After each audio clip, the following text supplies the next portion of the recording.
महाभारत महज कोई कहानी नहीं है। चलिए आज इस चर्चा में इसके अद्भुत, ऐतिहासिक और दार्शनिक महत्व को समझते हैं। तो शुरुआत इसके विशाल आकार से करते हैं। 1,10,000 श्लोक, मतलब ग्रीक महाकाव्यों से 10 गुना बड़ा। प्रथम पर्व का ये मशहूर श्लोक बिल्कुल सटीक है। जो ज्ञान यहां नहीं, वह इस पूरी दुनिया में कहीं नहीं। इसमें सिर्फ युद्ध नहीं है, न्याय, चिकित्सा, ज्योतिष, अर्थशास्त्र, सच कहूं तो इसमें संपूर्ण वैदिक ज्ञान का खजाना छिपा है। अब इतिहास की बात करें तो ज्यादातर विद्वान इस महान ग्रंथ को सीधे प्राचीन लौह युग से जोड़ते हैं। ये कालक्रम शानदार ढंग से कुरु वंश के उदय से लेकर परीक्षित के युग तक का सफर दिखाता है। दिलचस्प बात यह है कि इसका विकास 3 चरणों में हुआ। पहले जय, फिर भारत और अंत में महाभारत।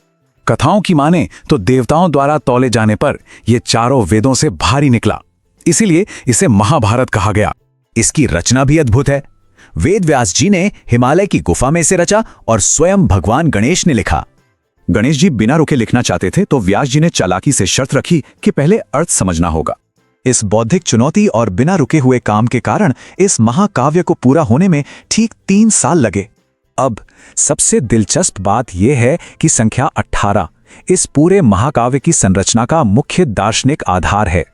18 दिन का युद्ध, 18 सेनाएं, 18 सूत्रधार और 18 ही पर्व। यह संख्या सच में एक अचूक पैटर्न है। और तो और भीष्म पर्व के भीतर मौजूद पवित्र भगवद गीता में भी सटीक रूप से पूरे 18 अध्याय ही हैं।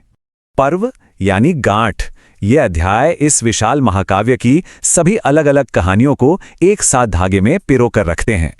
अंततः एक ही सवाल रह जाता है, एक प्राचीन ग्रंथ संपूर्ण मानव अस्तित्व को इतनी गहराई से कैसे समेटता है?